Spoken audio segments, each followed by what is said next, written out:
Conferencia del día, que se trata la pediatría social como espacio dialógico y transformador entre educación y salud, y que va a estar a cargo del doctor Raúl Mercer, quien es médico pediatra y máster en epidemiología de la Universidad de Madison, especialista en salud pública, coordinador del programa de Ciencias Sociales y Salud de Flaxo, Argentina, coordinador de la iniciativa CAP, que ya nos va a explicar de qué se trata, en Argentina, coordinador del curso sobre determinantes comerciales de la salud de la niñez y las adolescencias con enfoque de derecho y curso de vida de Flaxo, miembro de la Comisión Lancet de la Organización Mundial de la Salud y UNICEF para el informe Un futuro para el mundo de la niñez. También es miembro de ISOP y representante en Argentina de la Cátedra de Salud Global y Educación de UNESCO y miembro de la Asociación Argentina de Salud Pública.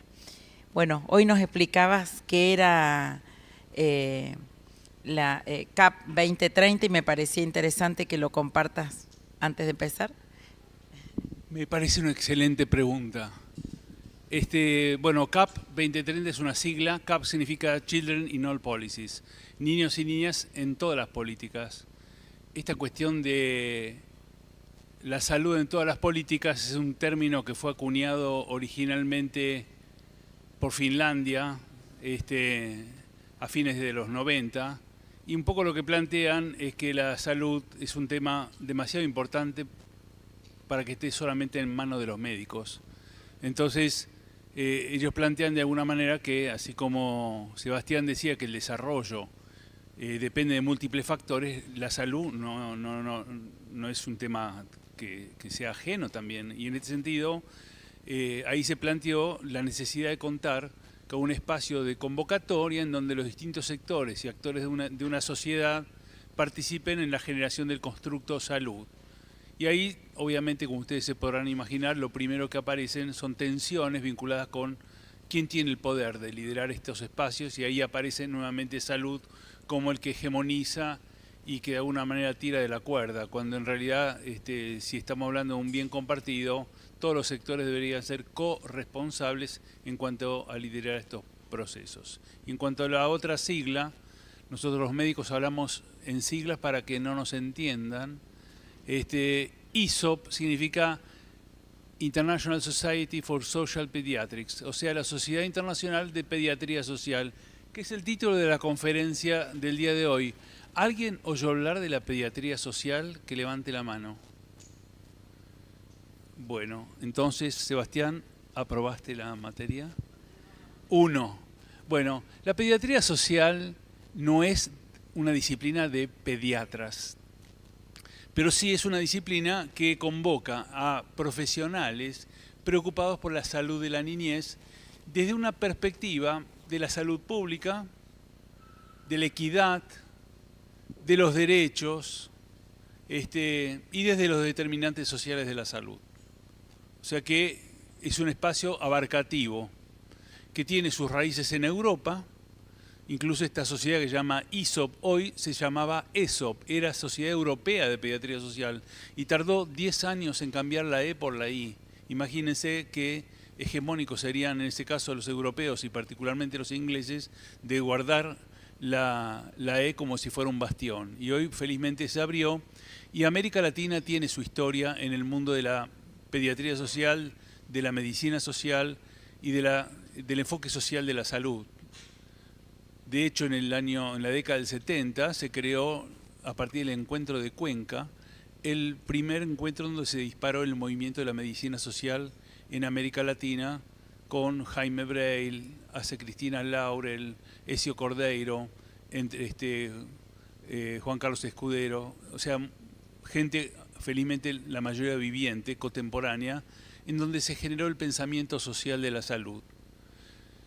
Quizá no trascendió mucho por sus limitantes en cuanto a su producción científica y el hecho de no utilizar el inglés, pero hay que reconocer que América Latina ocupó un rol de liderazgo en cuanto a la creación del concepto de determinantes sociales, y si bien la Organización Mundial de la Salud creó la Comisión de Determinantes Sociales en el 2008, 2005, en el 2008 publicó el informe Cerrar la brecha de una generación.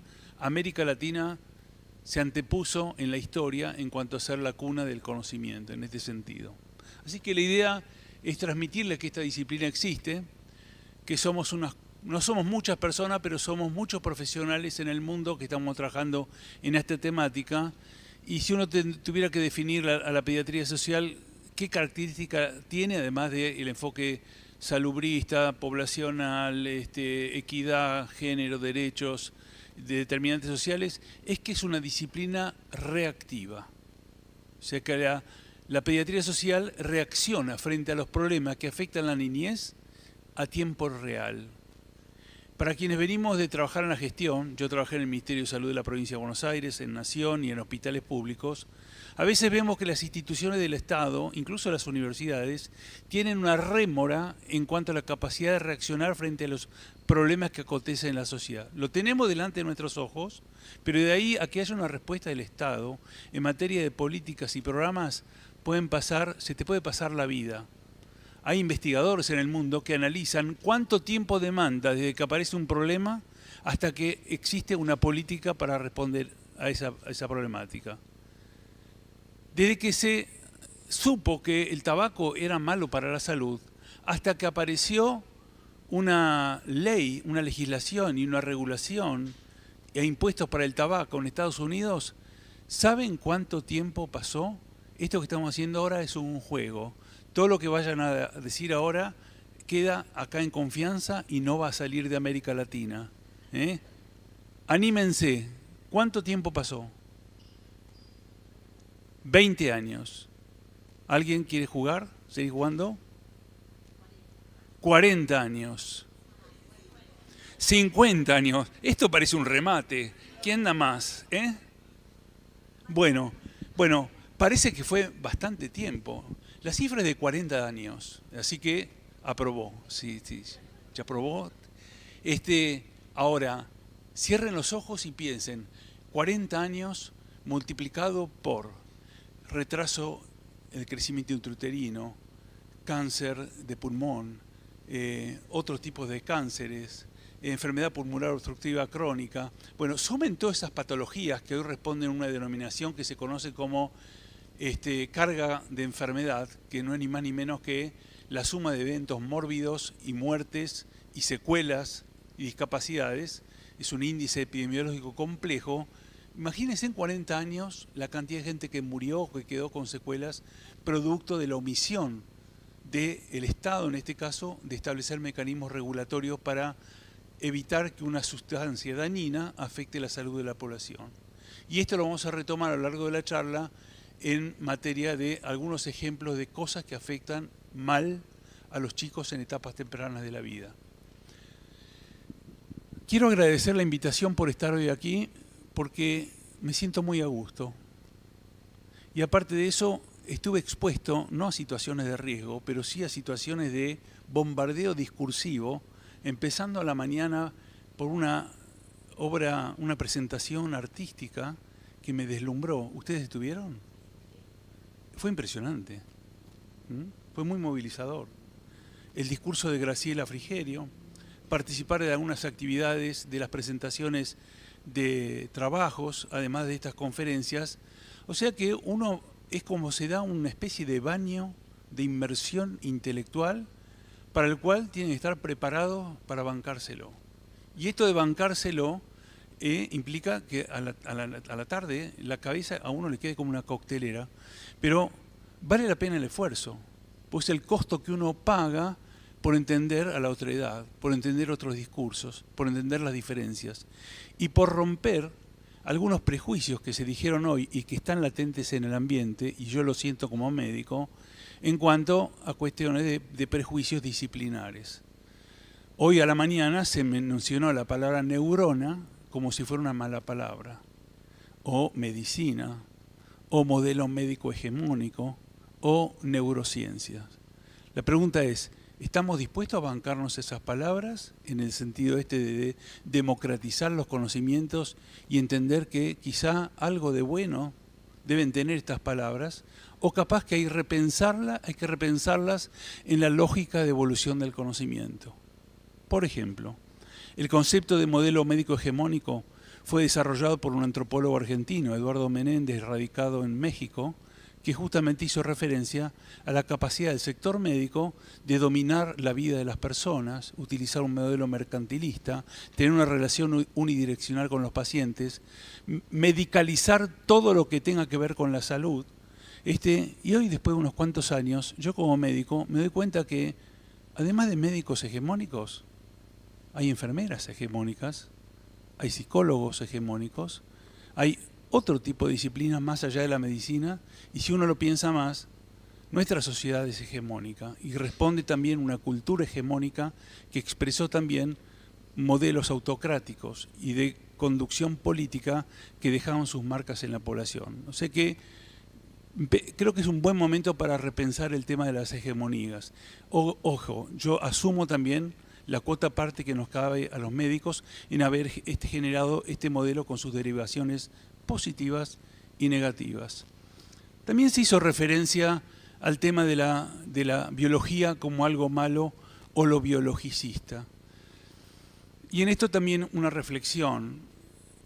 La salud es algo más que la medicina, y en esto disiento con Alfonso cuando dijo que no se une la medicina con la educación. Una cosa es la medicina y otra cosa es la salud.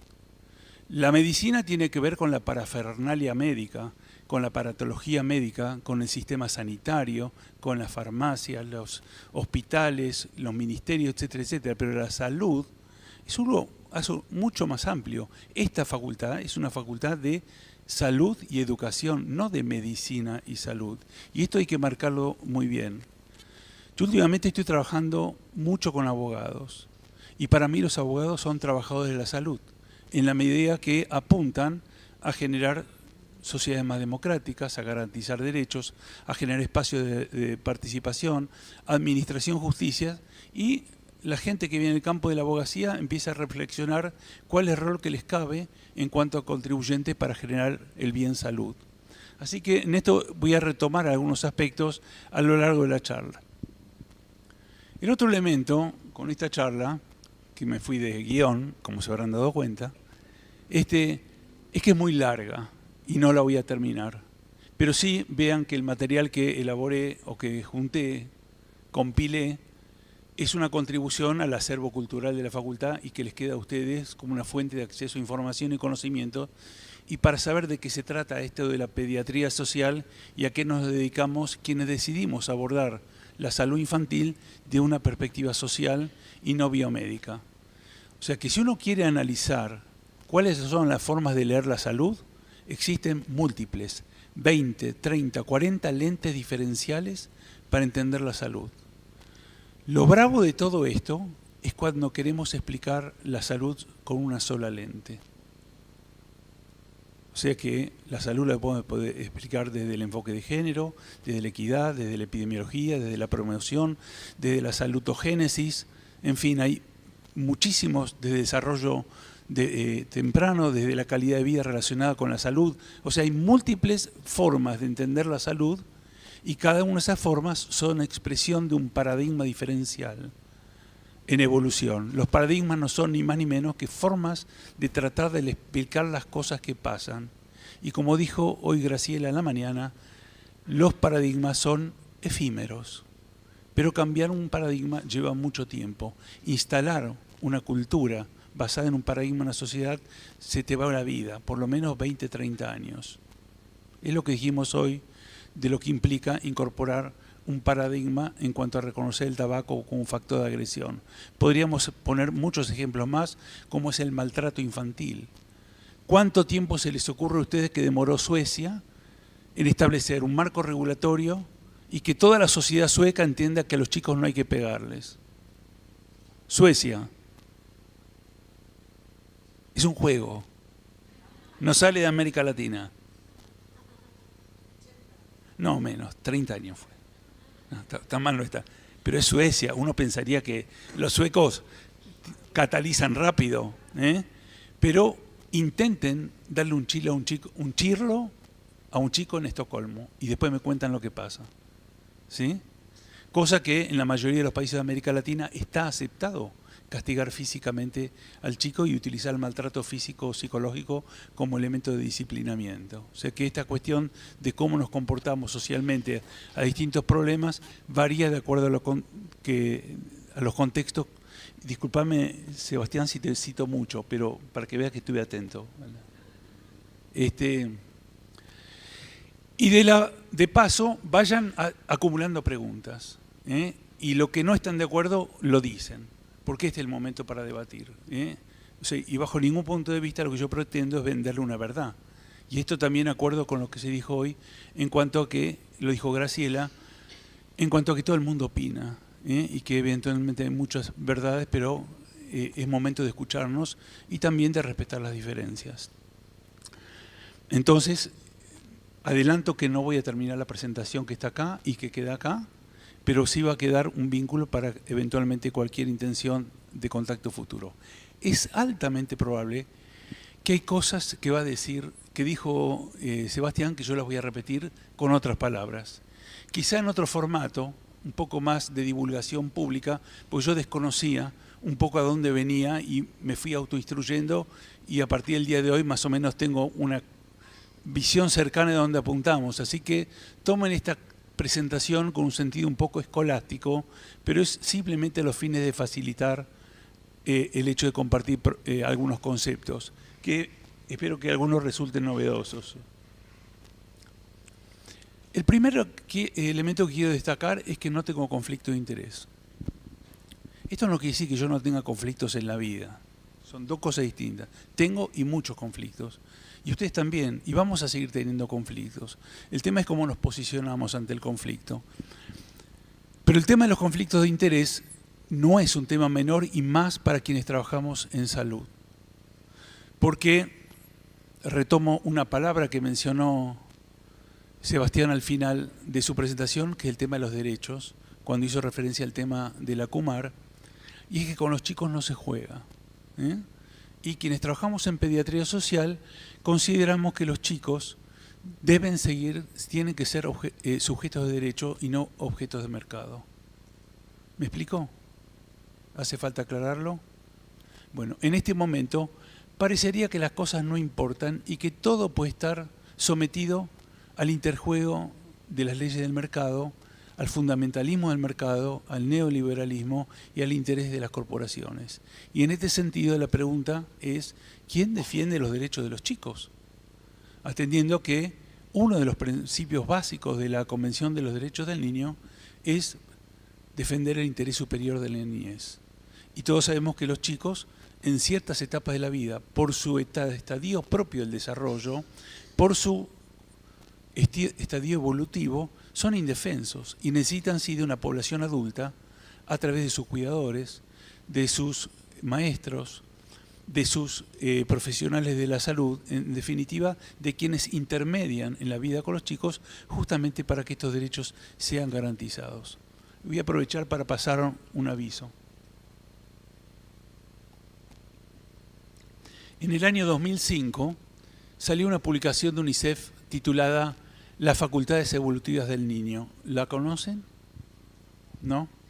Bueno, eso salió en el 2005 y la autora es una trabajadora social, investigadora y asesora internacional que se llama Jerison Lansdowne, que, entre otras cosas, escribió varios comentarios generales de la Convención de los Derechos del Niño. Fue una de las redactoras de la Convención Internacional de los Derechos de las Personas con Discapacidad y 20 años después, Jerison, junto con UNICEF Innocenti en Florencia, decidió reeditar ese mismo documento sobre las facultades evolutivas del niño, que no hace referencia ni más ni menos a ver cómo las capacidades evolutivas, la capacidad de autonomía, la capacidad de agencia que tiene relación con el artículo 5 de la Convención de los Derechos del Niño ha cambiado en los últimos 20 años. Y ustedes hagan un ejercicio mental. ¿Han pasado cosas en estos últimos 20 años que estas propiedades o estas capacidades o habilidades de los chicos hayan podido cambiar a lo largo de estos años? Les pregunto. ¿Qué, por ejemplo? En el mundo. Estamos pensando a nivel global. ¿Qué se les ocurre que ha pasado en estos últimos 20 años que puede haber incidido de alguna manera? Es un ejercicio mental esto, ¿eh? Es asociación libre, ¿eh?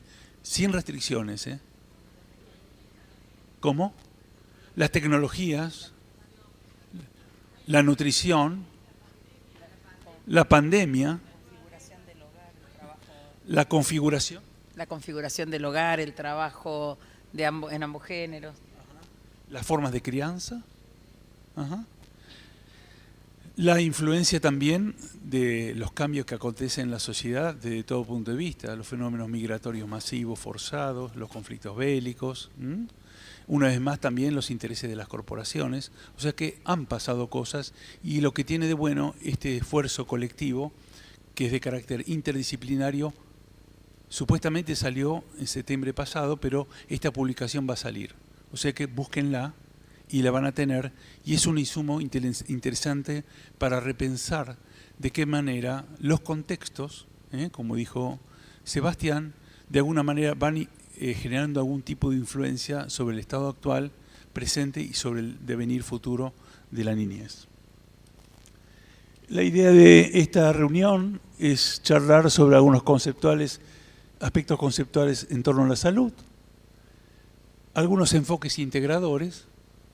Y no es que repito a Sebastián, me copio de Sebastián, y acá voy a tomar un texto de una iniciativa que hizo Chile en el marco de Chile Crece Contigo, en donde desarrollaron un programa que se llamaba, creo que sigue, Cuando copiar es bueno.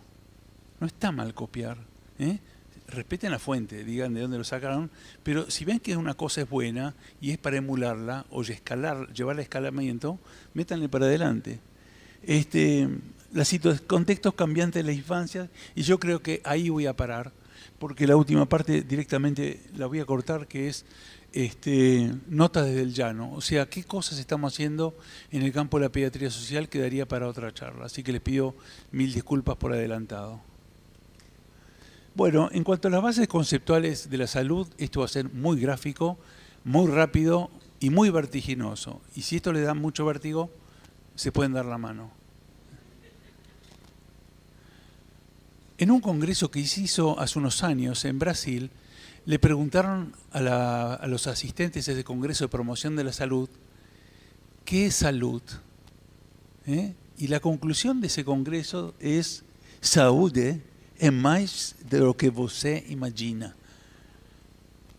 ¿Les gusta mi portugués? Se lo voy a traducir. La salud es más de lo que vos te imaginás. O sea que el primer mensaje que sacaron, esto viene de los brasileros. O sea, rompan los vínculos, rompan las ataduras. No piensen en salud y aparece una camilla o una ambulancia. Eso no es salud. Sáquenselo de la cabeza. ¿Y salud qué es? Todo lo que estamos viendo en la jornada de hoy, desde el artista, el arte es salud. Hay un estudio del Instituto Karolinska en Estocolmo, en donde analizan, fue un estudio de tipo correlacional, no causal, correlacional, aclaro, que el mayor consumo de arte se asocia a mejores niveles de salud, medido, por ejemplo, con la tasa de uso de servicios de salud. La gente accede a más actividades artísticas, leer un libro, gozar de la música, cualquier actividad de producción artística es bueno para la salud. Pero siempre nos confrontamos con los clichés. A la izquierda, la definición de la salud de la OMS del año 1948, del milenio pasado, del siglo pasado, en donde definían a la salud como un estado. Y a la izquierda, a la derecha, perdón, de ustedes, aparece una definición que es del Instituto de Salud de Inglaterra, en donde, a diferencia de lo que decía la OMS, la salud es entendida como un proceso, es como un continuo. Es como algo que construimos en el día a día y que vamos elaborando no solamente desde que nacemos hasta que morimos, sino por el devenir de las futuras generaciones. O sea que parece que la salud es algo un poquito más complejo de lo que nos vendió la OMS en el milenio pasado. O sea que si siguen utilizando la OMS, la definición de la OMS, erradíquenla, no va más, es un desconcepto, ¿sí? atenta contra el sentido común y contra lo que acontece en la realidad. ¿Alguien está en desacuerdo o obtiene una otra opinión al respecto? Es una pregunta. ¿Vamos bien? O sea, que estamos pasando del modelo de la foto al modelo de la dinámica, el video, la película. Les pido disculpas por la representación gráfica, pero como estoy promediando la adolescencia avanzada, usé una cámara fotográfica, pero se puede usar tranquilamente un teléfono celular, o sea que, pero bueno, hoy a la mañana también dijeron, esto me lo olviden, lo dejé en el tintero. Un adolescente ahora no tiene la menor idea de lo que es un tintero. O sea que seamos cuidadosos con nuestras palabras, son muy hegemónicas. En cuanto a los enfoques integradores, sí hizo mención hoy a Bronfenbrenner, pero Bronfenbrenner sigue vivito y coleando, con la única diferencia que se va reconfigurando. Y en este caso particular, y este gráfico lo redefinió Jerison, la investigadora a la que le mencioné, es que ella incorporó los principios primero los distintos tipos de derechos en cuanto a derechos sociales, culturales, económicos, políticos, pero además de ello incorporó los 4 principios fundacionales de la Convención de los Derechos del Niño como la base estructural del modelo de Bronfenbrenner: la participación, el interés superior, la supervivencia, la no discriminación. Lo que quiere decir, en otras palabras, es que no se contempla una sociedad pensada en la niñez que no esté fundada en los derechos. En un momento tan particular, en donde parecería que hay un descreimiento de los derechos, una descalificación de los derechos, o lo que es más grave, una cooptación del discurso de los derechos para otros fines, para fines distintos para los cuales ha sido pensado en justamente el gran aporte de los derechos, que es construir dignidad, pensar en sociedades más igualitarias, generar respeto, ¿sí?, en sociedades como las nuestras, que lo vinimos charlando hoy a la mañana con Nora, en cuanto a aspectos que tienen nuestras sociedades en cuanto a su capacidad discriminatoria. Y la sociedad argentina, debemos reconocer, en una opinión, pueden no estar de acuerdo, es muy innovadora en cuanto a nuevas formas de discriminar. Y lo que sí se sabe de la salud es que cualquier persona que es discriminada por algún atributo, eso es malo para la salud. Si te discriminan porque sos oscurito, clarito, bajito, gordito, o profesás tal religión, o tenés tal orientación sexual, o tal diversidad de género, si te discriminan por cualquier cosa, es malo para la salud. Las sociedades más discriminatorias son más violentas.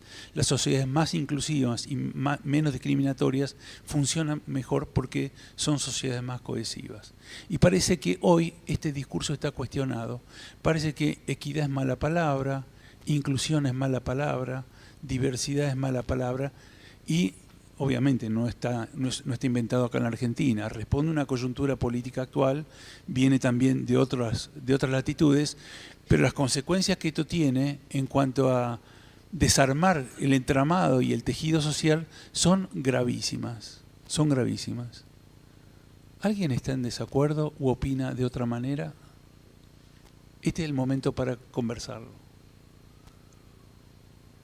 No es para que digan que están de acuerdo, simplemente para entender la gravedad que tiene estas cuestiones, que aparentemente con liviandad parecen semánticas, pero que desde el punto de vista de lo que hace a la raíz de nuestra existencia y nuestra función ciudadana, son principios fundamentales para construir una sociedad en serio. O sea, quienes hemos tenido la dicha o la desdicha de viajar por otros países del mundo, y uno se pregunta, ¿por qué en otros lugares sí y acá no? Es justamente porque hay ciertos valores y preceptos que son respetados como parte constitutiva de los sistemas democráticos.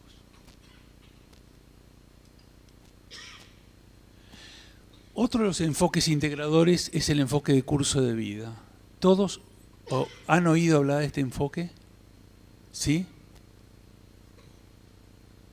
Bueno, el enfoque de curso de vida es un enfoque que justamente toma esta visión de la salud como un continuo, como una trayectoria, como un camino, como un sendero, como algo que vamos construyendo en el día a día en función de algo que se llama vivir. ¿Qué es lo que se sabe hoy? O sea, quizás ustedes habrán escuchado del concepto de ciclo de vida, ¿no? ¿Ciclo de vida, sí? Bueno, antes se hablaba de ciclo de vida, la vida como un ciclo. Nacíamos, venía el recién nacido, el lactante, el preescolar, el escolar, el adolescente, el adulto mayor y ¡pumba! Te morías. Y sabemos que esto no es así. Por un lado, porque la muerte puede acontecer en cualquier estadio del ciclo. Y porque la otra es que hay muchas formas de nacer y hay muchas formas de morir. Y hay personas y hay chicos que están vivos que es como si estuvieran muertos en vida por las condiciones de opresión, de marginación, de vulneración de sus derechos. Y por otra parte, a veces, como se dijo hoy a la mañana, con el divorcio, la muerte también puede ser una opción saludable. O sea que no hay que ver esta cuestión como una antinomia entre vivir y morir. Y esto hay que abrir el juego y entender que hay distintas formas de vivir y distintas formas de morir. Entonces este enfoque de curso de vida lo que plantea es que las experiencias tempranas en la vida son importantes también como factor que va a influenciar de una manera lo que nos va a acontecer al resto de la vida. Y la manera sobre cómo vamos construyendo este derrotero, este camino a lo largo de nuestras vidas, depende de una capacidad que vamos generando a lo largo de nuestro curso vital que tiene que ver con el desarrollo de la autonomía, de la capacidad de agencia, de la posibilidad de decidir libremente y de manera informada. Y ustedes me preguntan, Raúl, ¿qué tiene que ver eso con la salud? Raúl soy yo, ¿no? Tiene mucho que ver, porque esto si se lo traduzco en conceptos sanitarios, hay mucha gente que se enferma y se muere por falta de opciones para decidir libremente y de manera informada. Si tomamos el caso de aborto, por ejemplo, acá en América Latina, en el mundo, las que se mueren son mujeres pobres, que no han accedido al sistema educativo formal, que tiene un estigma y que cuando tienen que abortar, porque van a abortar, porque tomaron la decisión, lo hacen en condiciones no salubres, no sanitarias, y se le va la vida en el intento. Entonces, cuando uno propone al aborto como un mecanismo de respuesta para satisfacer una demanda puntual, porque ninguna mujer elige el aborto como la primera medida de anticoncepción, que cuando haya que hacerlo, porque a veces hay que hacerlo, que se haga en condiciones seguras y que no se muera. Estamos aprendiendo. Cuando yo ejercía la pediatría, a mí los padres me venían a plantear el hecho de que no querían tener un embarazo, en el momento que no había una ley de aborto, y yo me sentía en el doble compromiso de infligir la ley o buscar a alguien que pueda hacer ese aborto en condiciones seguras, pues yo quería que mis pacientes sigan teniendo a la mamá viva. Y si se iba a morir como consecuencia de un aborto ilegal, yo iba a ser el cómplice y el responsable.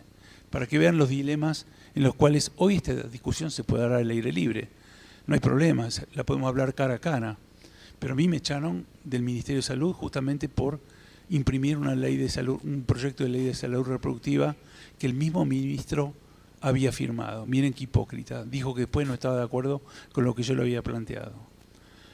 En definitiva, lo que uno plantea es que tiene que garantizar opciones de libertad para decidir de manera informada a lo largo del curso de vida. Hay experiencias tempranas en la vida, producto de estrés extremo, que generan secuelas a lo largo de la vida, como vamos a ver ahora.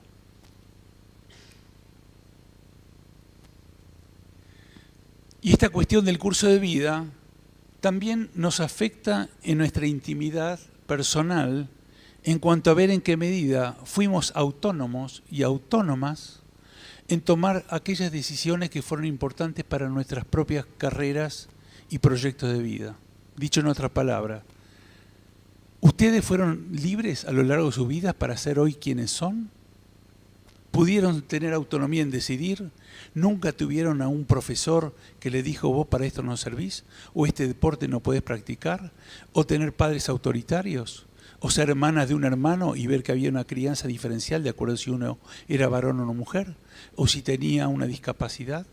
y no podía, por lo tanto, desempeñarse en una sociedad muy exigente, cuando la única pregunta que no se hacen a los chicos con discapacidad, o no se le hacía antes, ¿qué vas a hacer cuando sean grandes? ¿No? Porque parecería que no tenían futuro o no tenían posibilidad de desarrollar plenamente su curso de vida.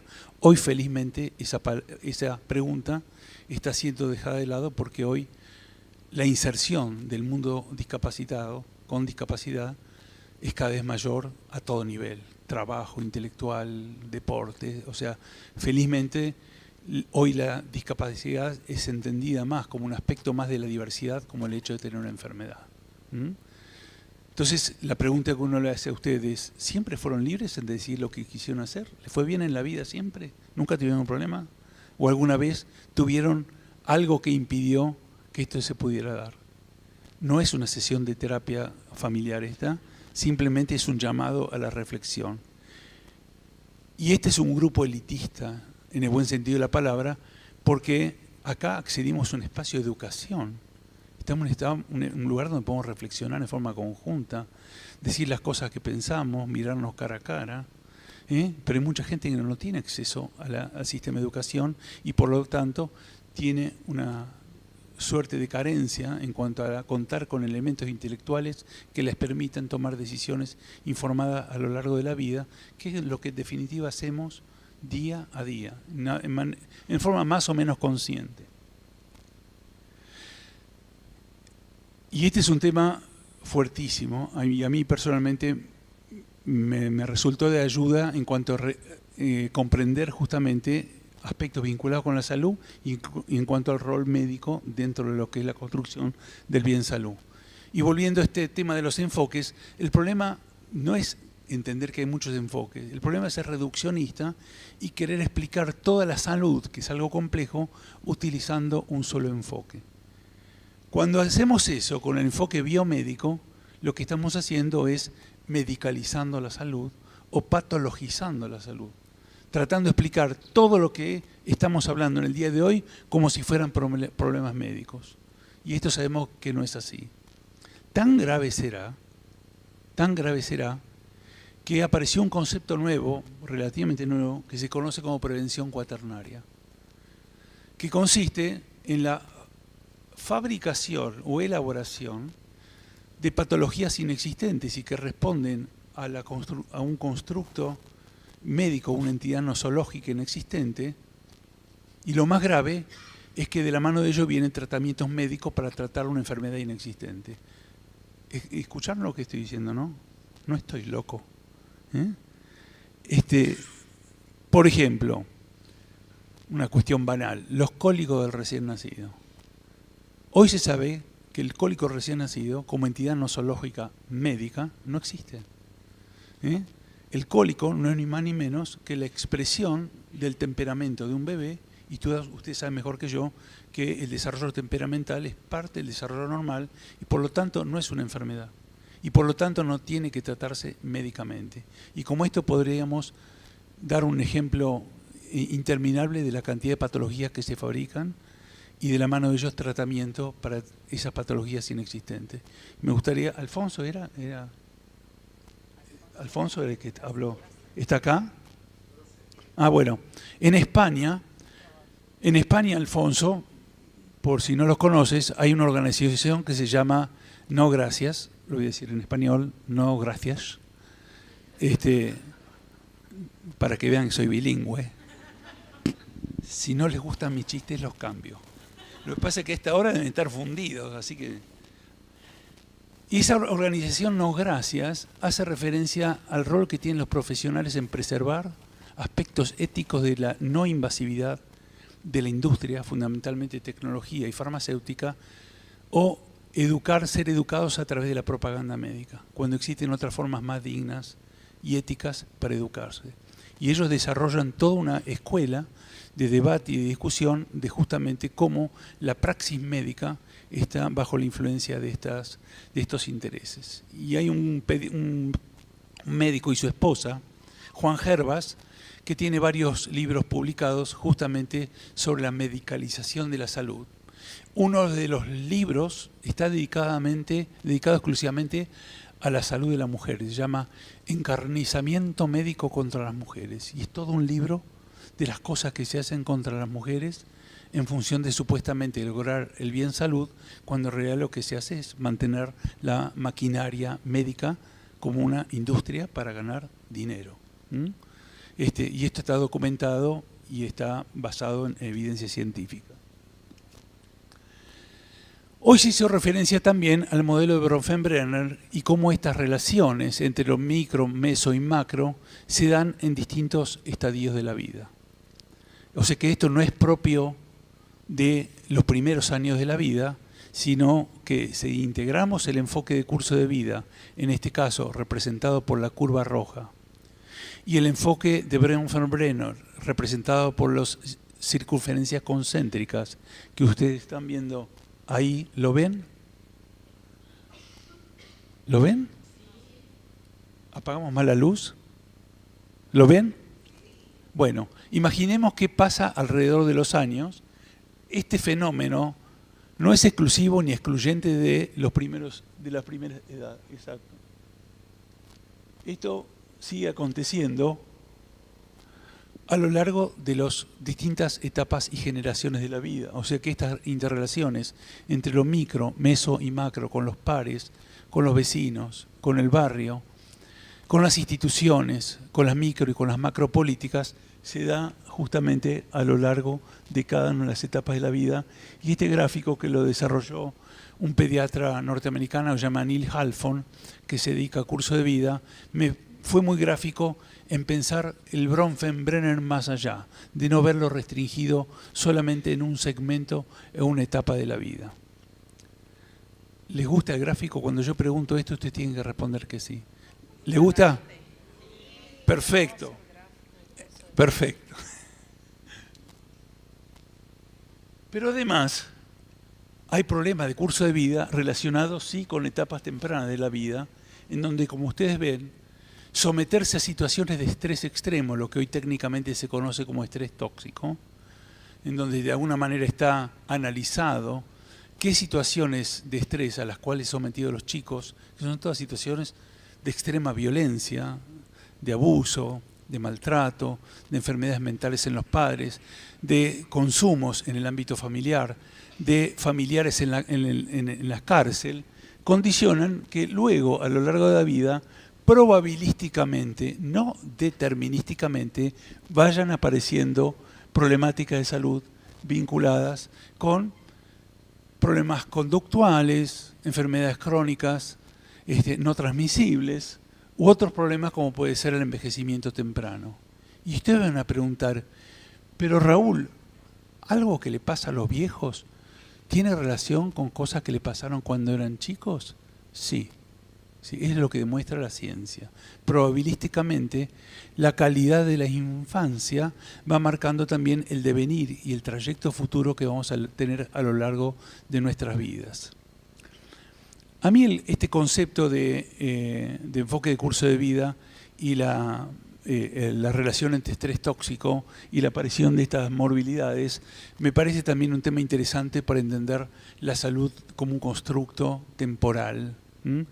Y la importancia de los tiempos y cómo de alguna manera los vamos administrando, los vamos negociando. En algo que coincido parcialmente con Sebastián, es que la cuestión acumulativa no es exclusivamente de los riesgos. Yo diría que es una cuestión de negociación, o lo que técnicamente se conoce como transacción entre factores de riesgo y factores de protección. No solamente acumulamos factores de riesgo, también acumulamos factores de protección. El tema es que cuando se rompe este equilibrio por algún motivo, se explota y aparece lo que se conoce como algún problema de salud, una enfermedad o la muerte. Y usted me va a decir, la enfermedad coronaria, por ejemplo, aparece a esta edad. ¿Y eso significa que apareció de golpe? Según esta lógica que estamos utilizando, la enfermedad coronaria la venimos incubando desde que éramos chiquititos. Si les estoy generando malestar o depresión o alguna crisis de llanto, les estoy diciendo la pura verdad, soy sincero. O sea que muchos de los problemas que tenemos los venimos acumulando desde hace muchos años. ¿Y por qué hacen eclosión en ese momento de la vida? Y bueno, hay una crisis hipertensiva porque las arterias no aguantan más, porque vinieron aguantando durante 30, 40 años, y el estrés asociado al trabajo, a las tensiones, a la violencia, a los medios, hacen eclosión. O sea que hay un momento en donde el cuerpo no resiste más. De ahí la importancia de garantizar condiciones saludables, condiciones de contención, de cuidado en el ámbito familiar a lo largo de todo el curso de vida. También hoy...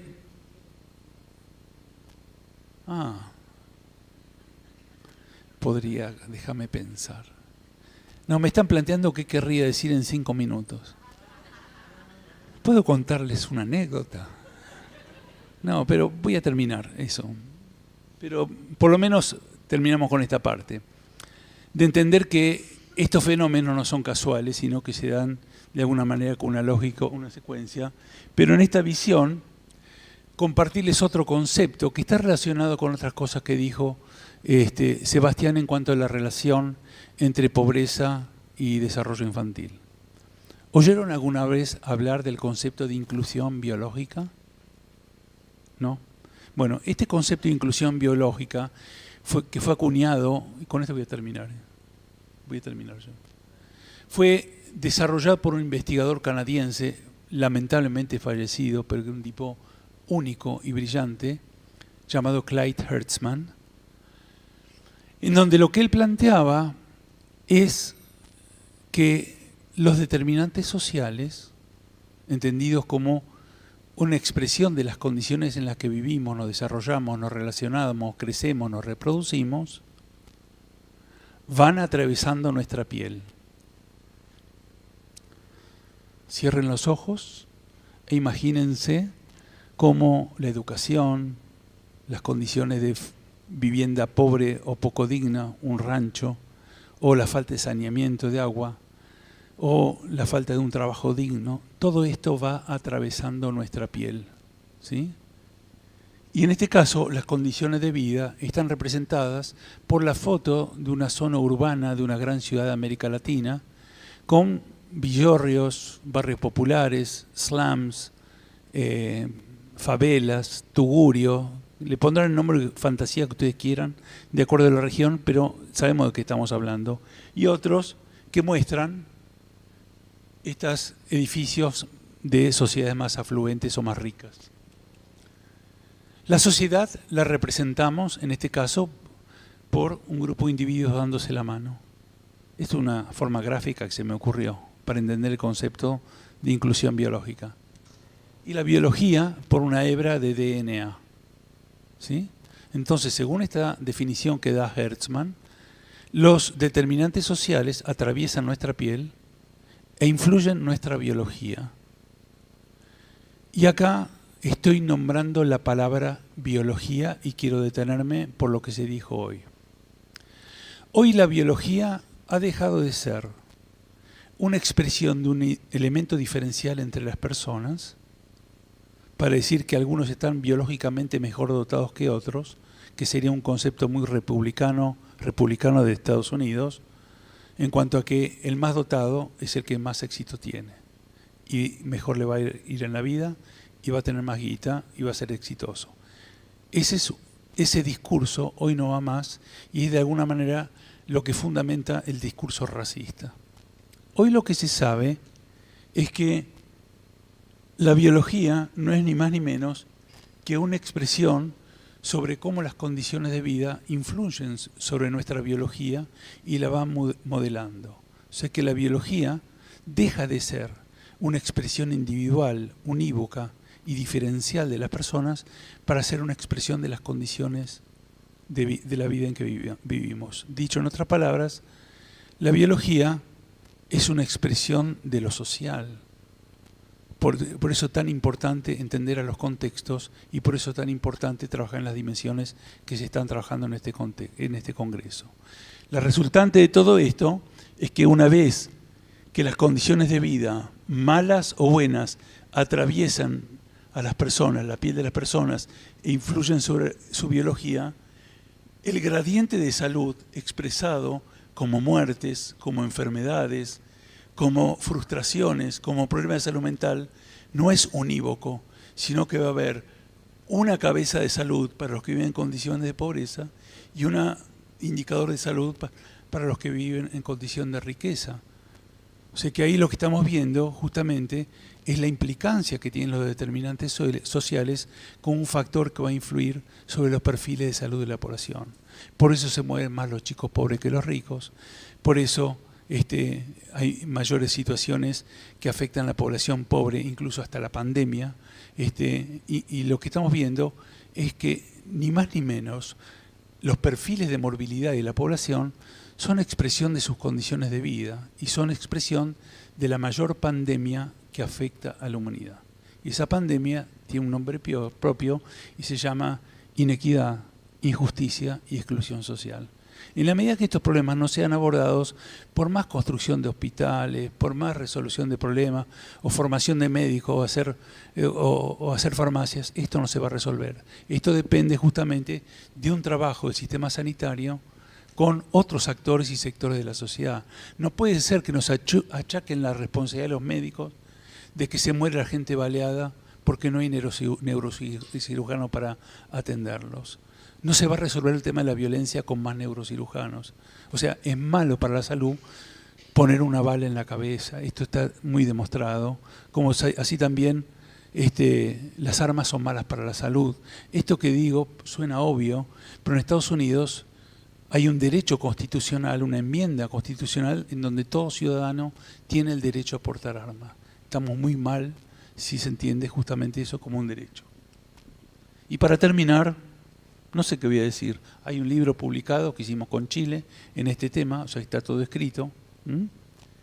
El enfoque de derechos humanos, simplemente destacar su importancia, pero también, esto me pareció interesante, que es plantear el tema de los derechos con enfoque de curso de vida. O sea que tanto las mujeres, los chicos, los adultos y los viejos tienen sus derechos que son propios y otros que son constitutivos a todas las edades. Pero también las personas con discapacidad tienen sus derechos y los derechos son todos equijerárquicos, tienen la misma importancia, pero lo que quisiera destacar es que los derechos tienen su curso de vida, o sea que hay que garantizarlos en cada etapa de la vida y si se violan en un momento, tiene una consecuencia de perpetuación, de violación de los derechos en las generaciones subsiguientes y en las por venir. Llamativamente, hace poco apareció una editorial del Lancet en donde hace referencia al tema de garantizar el derecho de las personas, el derecho a la salud con enfoque de curso de vida. Así que me dio placer ver que esta idea que uno había planteado la están tomando otros y pensando esto con una visión prospectiva y de construcción en largo plazo. Esta es una propaganda y te prometo que ya en un ratito termino. Te juro que yo voy a... Créeme. Es un libro que acabamos de publicar, que es gratuito, que se titula el libro Lo mío es mío y lo tuyo es mío, y fue editado por un investigador de la Universidad de Río Negro, pero publicado por la Universidad Nacional de La Plata, y nosotros escribimos este capítulo que se titula Aserrín, Aserrán y los chicos ¿dónde están? La aplicación de la motosierra y sus consecuencias sobre la niñez argentina.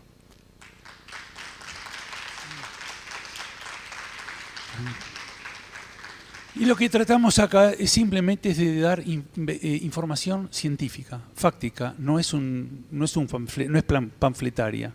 Es dar argumentación epidemiológica científica del campo educativo. Pato Ferrante es educadora y Pablo Binocure es sociólogo, y pensar juntos de qué manera los chicos pueden estar vulnerados en sus derechos justamente por esta situación. Léanlo, critíquenlo, pero creo que este es un espacio, un momento, como dijo Graciela hoy, para discutir, para debatir y salir de estos espacios oscuros, o de espacios crepusculares, fue lo que mencionó hoy. Y esta es la última, y con esto cierro la charla, que es que Sebastián presentó un gráfico donde había perfiles de personas y factores, los caracteres multifactoriales que influían. Este gráfico fue el que publicamos en la revista El Lancet, que lo que trata es de integrar un poco lo que veníamos charlando hasta recién.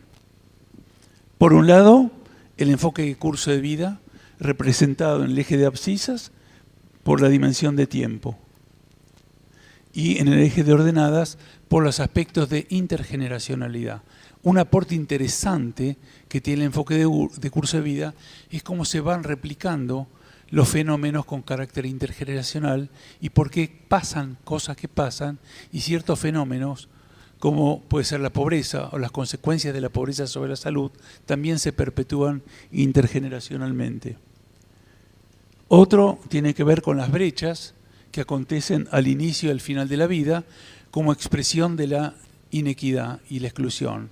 Ojo que no tiene nada que ver esto con las brechas que son expresión de la diversidad, que son bienvenidas, que enriquecen a las sociedades. Otro factor tiene que ver con la diversidad, como lo dijimos recién, y otro, este interjuego entre factores de protección y factores de riesgo, en alusión a lo que dije hoy, de que no solamente acumulamos factores de riesgo, también acumulamos factores de protección. Y finalmente, el paraguas de los derechos que atraviesa toda la vida y que debe estar garantizado a lo largo de toda la vida por el Estado, que es justamente la característica del derecho y el rol del Estado como garante, como protector y defensor de los derechos. Además, nosotros, quienes estamos acá, actuamos como defensores de los derechos porque la Convención dice que todos los sectores de la sociedad tienen un grado de corresponsabilidad en la defensa de los derechos de la niñez. La pregunta es, ¿ustedes defienden los derechos de los chicos en cada una de las cosas que hacen? ¿Se lo plantean? Bueno, este es un poco el sentido de esta charla en cuanto a entender el rol que ocupan los derechos en esta dimensión. Y por un llamado que me llegó recién y un telegrama, me voy a llamar al silencio. ¿Hay tiempo para preguntas?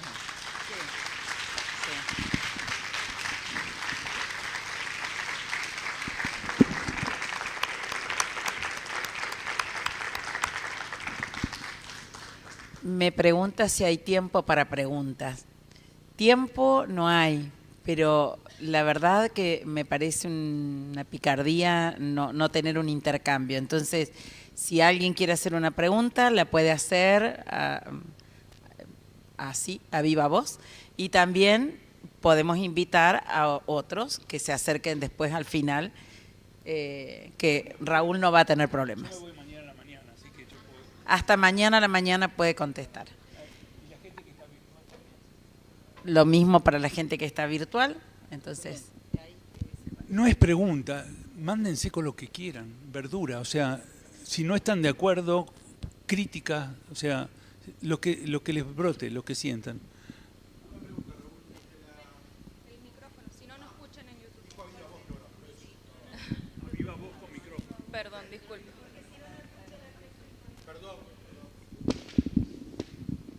Muchas gracias, Raúl, excelente la exposición y además sos un gran orador. Desde la pediatría social, ¿cómo piensan las similitudes y diferencias entre desarrollo y salud? Porque se las trae, son dos constructos que obviamente se superponen en alguna medida, pero no son lo mismo. ¿O sí? No sé.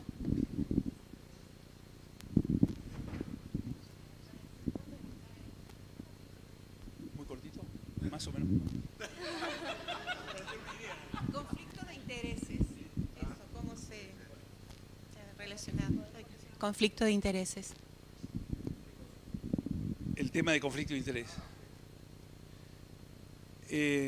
Hoy yo dije que la pediatría social era una disciplina reactiva y el tema salud fue tomado por el colectivo de pediatría social y se hizo el tema desarrollo y se hizo un evento sobre el tema de desarrollo desde la perspectiva de la pediatría social y fue obviamente de carácter integrador y relacional, utilizando las palabras y sistémico, de acuerdo a lo que vos planteaste. O sea que no es ni más ni menos que ser coherente justamente con la multidimensionalidad de factores que están en el juego. Este encuentro se hizo en Bonn, en Alemania, y lo que se hace justamente es debatir en torno a aquellos aspectos inherentes y aspectos que están aconteciendo hoy que influyan sobre el desarrollo. Dos de los temas que salieron fue el tema de migración forzada y después otras situaciones vinculadas con el cambio climático.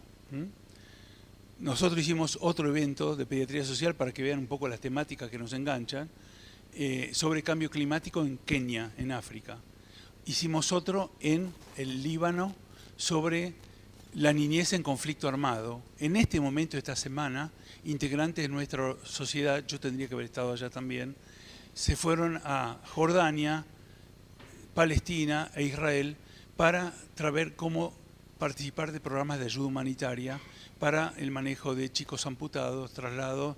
O sea que en este momento pediatría social está muy abocada en justamente tratar de responder a estas situaciones y estas coyunturas. Otro de los temas que vos planteás, que es los conflictos de interés, nosotros lo resumimos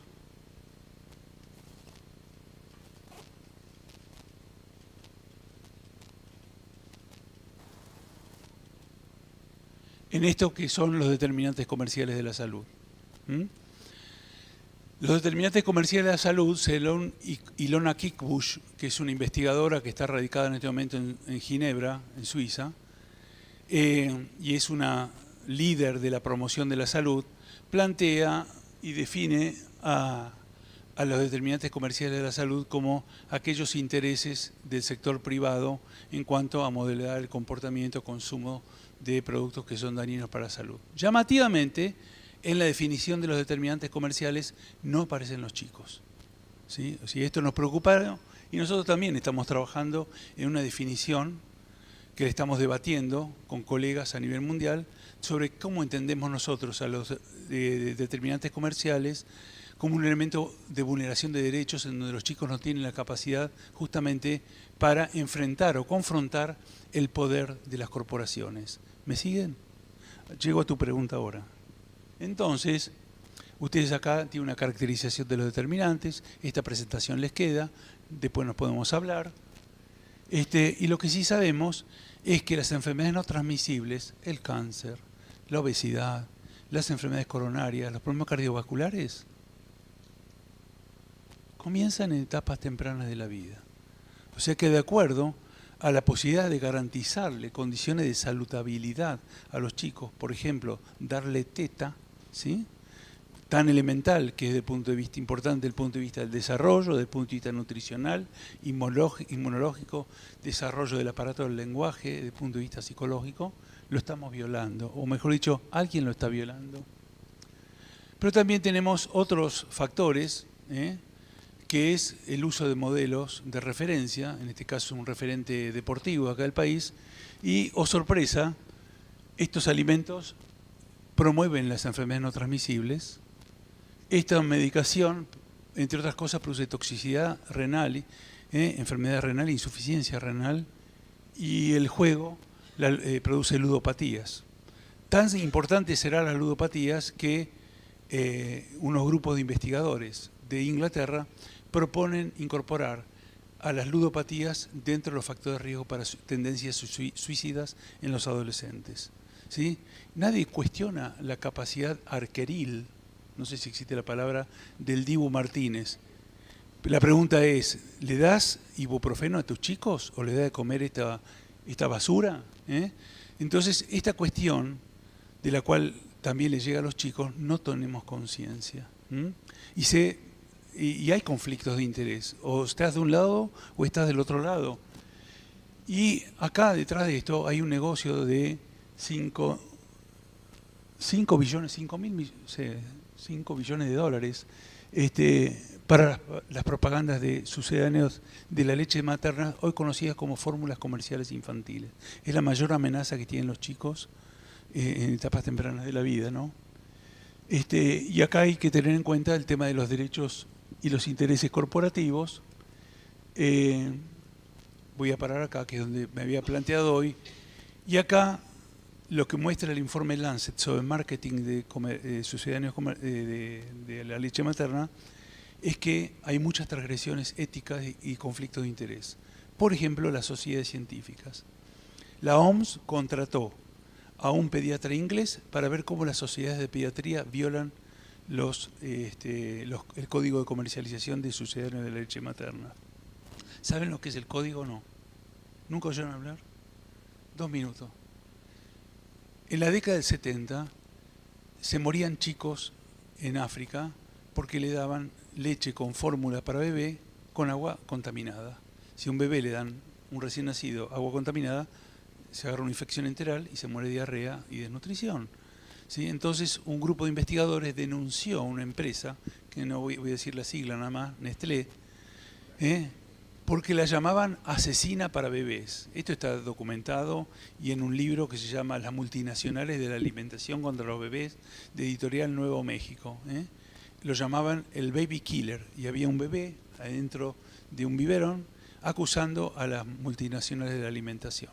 Como resultado de esto, la OMS sacó un código para que las empresas que manufacturan sucedáneos de leche para bebé no violen los aspectos éticos y no interfieran con las madres y no se metan en los congresos médicos y no le den lapiceras a los pediatras y no pongan stands en los congresos de pediatría ni den becas para anotarse estas cuestiones. O sea que estos conflictos nos involucran a nosotros.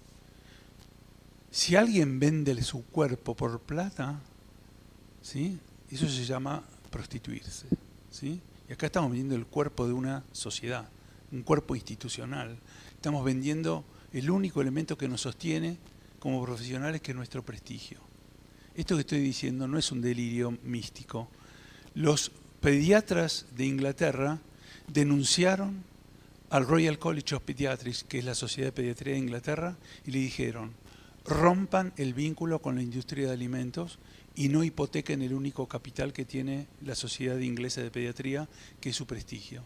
Y rompieron el vínculo. O sea que lo pudieron hacer. Y también lo hizo Pakistán, y también lo hizo la India, y no son países de morondanga. A lo que voy es tomarse la decisión. Hoy en los medios todo vale todo. Los funcionarios políticos están haciendo negociados, todo vale. Y estos conflictos de interés no tienen que ser denunciados y obviamente tienen que ser erradicados si apelamos a una sociedad más justa y transparente. ¿Respondo a tu pregunta? Bueno. ¿Algún otro comentario, crítica, observación?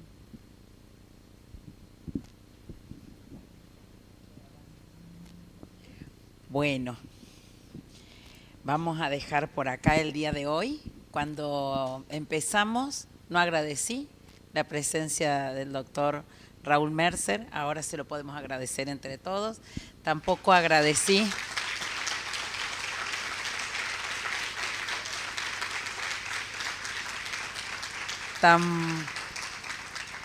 tampoco agradecí al equipo de intérpretes, también le vamos a agradecer entre todos.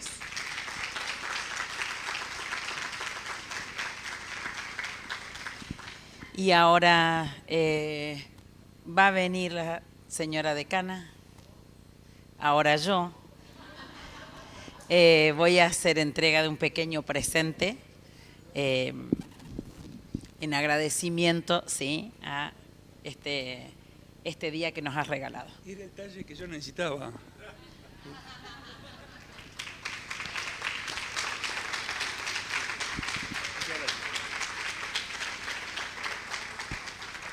Una recomendación sería googlear Raúl Mercer y van a encontrar, por ejemplo, de determinantes comerciales, una charla que hicieron, que lo invitaron en pandemia en Chile, una clase muy desarrollada. Bueno, hay muchas cosas, o ese libro de las moléculas al capital humano, también de ingreso libre, digamos. Bueno, hay mucho, acá hay mucha gente de distintas universidades. Las estamos convidando e invitando también a conocer a Raúl, que es de lo bueno y de lo nuestro. Nada más. Nos vemos mañana.